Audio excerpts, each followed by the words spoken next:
Holanda, a laranja mecânica, a seleção que mudou o futebol mesmo sem ganhar uma Copa.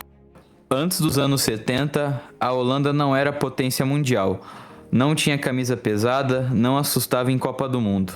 Não era nem mesmo referência tática, era uma seleção correta, organizada, mas longe das gigantes.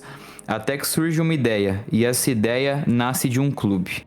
O Ajax de Amsterdã é o ponto de partida de tudo. No fim dos anos 60 e início dos 70, o Ajax começa a dominar a Europa. Campeão europeu, futebol ofensivo, time extremamente organizado.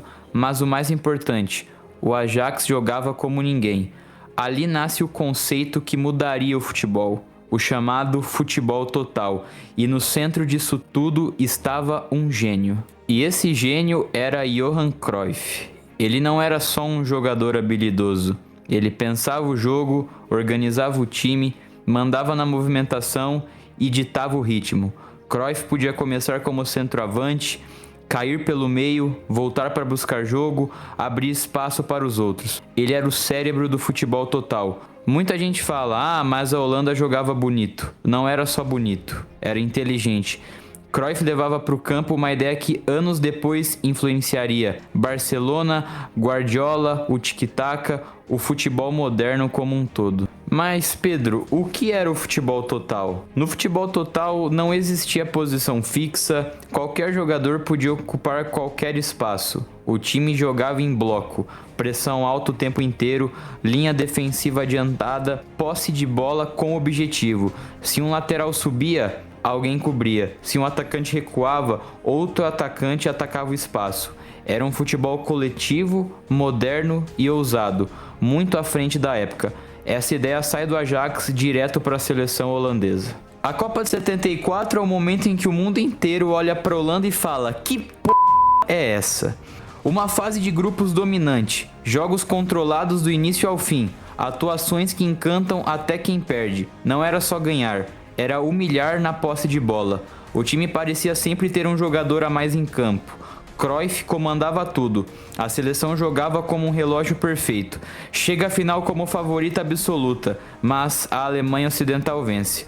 A Holanda perde a Copa, mas muda o futebol para sempre. E aí chegamos na polêmica Copa de 78, que já começa com um grande choque para a Holanda. Johan Cruyff não jogou esta Copa. Muita gente acha que foi só por decisão esportiva, mas não foi. Cruyff ficou fora por motivos pessoais e de segurança, ligado a problemas familiares e ao contexto político da época.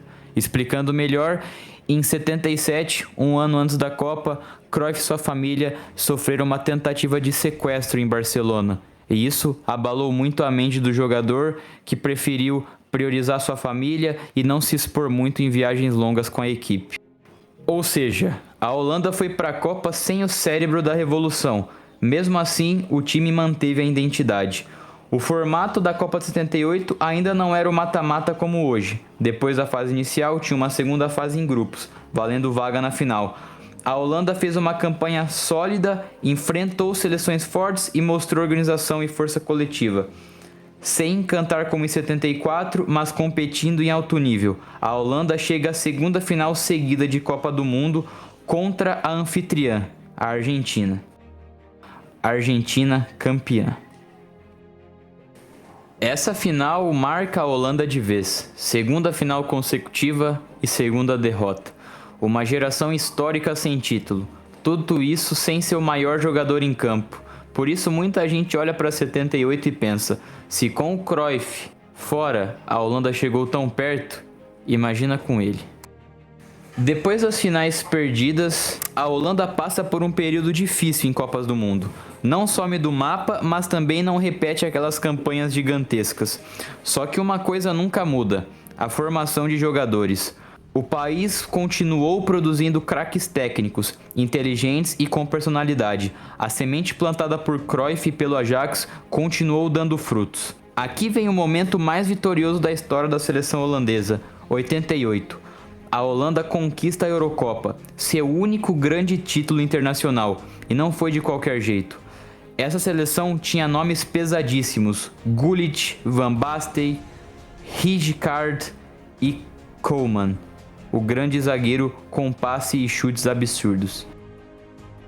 Na Euro de 88, a Holanda passou por uma fase inicial forte e cresceu no mata-mata.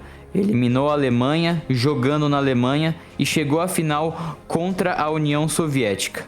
A final entra para a história. A Holanda domina o jogo e vence por 2-0. O segundo gol de Van Basten é considerado até hoje um dos gols mais bonitos da história do futebol, aquele chute quase sem ângulo. A Holanda finalmente é campeã. O futebol bonito vence e a geração entra para a história.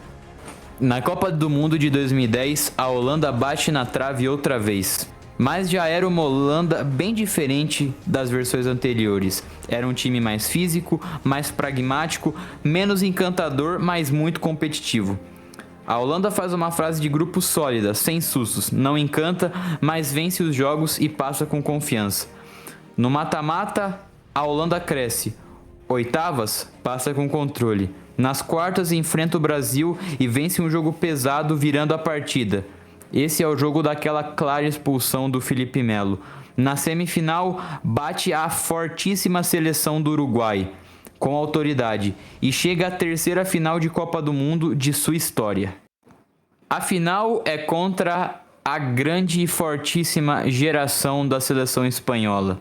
A final foi duríssima, travada e um jogo muito físico. A Holanda competiu até o fim, mas perde na prorrogação para aquele gol histórico do Andreas Iniesta. Foi a terceira final e o terceiro vice. Mais uma vez, o título escapa por detalhe. Na Copa de 2014, a Holanda surpreendeu muita gente. Pouca gente colocava a Holanda entre os favoritos, mas ela entregou uma das campanhas mais marcantes da Copa. A Holanda faz uma fase de grupos perfeita. Futebol intenso, time rápido, contra-ataque mortal. Foi nessa fase de grupos que é aquele gol histórico do Van Persie. No mata-mata, vira um jogo difícil nas oitavas contra o México. Nas quartas, elimina a Costa Rica nos pênaltis. Na semifinal, empata com a Argentina e é derrotada nos pênaltis. Sai invicta no tempo normal e termina em terceiro lugar. A Copa de 2018 é um marco negativo para a Holanda. Depois de décadas sendo presença constante em Copas, a seleção ficou de fora do Mundial. E não foi por detalhe, foi por uma campanha horrorosa nas eliminatórias. Esse momento mostra que a geração de 2010 e 2014 tinha acabado. Faltou renovação no tempo certo. O futebol holandês precisava se repensar. Ficar fora da Copa foi um choque de realidade, mas ao mesmo tempo foi necessário. A Holanda voltou às origens. Investimento forte em base, reconstrução tática, foco em organização e disciplina. 2018 marca o fim de um ciclo e o início do outro. Em 2022, a Holanda volta à Copa com um time mais robusto, menos brilhante, mas muito competitivo. Na fase de grupos, é segura, sem brilho excessivo, sem sustos, sempre controlando os jogos. Passa como líder, mostrando maturidade. E chega até as quartas, naquele grande jogo contra a Argentina. Aqui aconteceu um dos jogos mais marcantes da Copa de 22, na minha opinião, o segundo mais marcante, tirando a final entre França e Argentina. A seleção dos hermanos sai na frente e controla boa parte do jogo. A Holanda parece perto da eliminação, mas aí vem a reação nos pés de Weghorst. Também houve mudanças táticas, bolas longas, jogo aéreo e a pressão total no fim. A Holanda empata nos acréscimos, levando o jogo para a prorrogação. O clima fica pesado, tenso e o nervosismo toma conta. Nos pênaltis, a Argentina é mais eficiente e no pênalti decisivo de Lautaro Martínez, a Argentina se classifica para a semifinal. Essa eliminação foi muito dolorida, mas deixou uma mensagem diferente das outras. A Holanda mostrou que sabe sofrer, sabe reagir e sabe competir até o fim. Não foi uma seleção encantadora, obviamente, como a de 74, mas foi uma seleção casca-grossa, difícil de eliminar.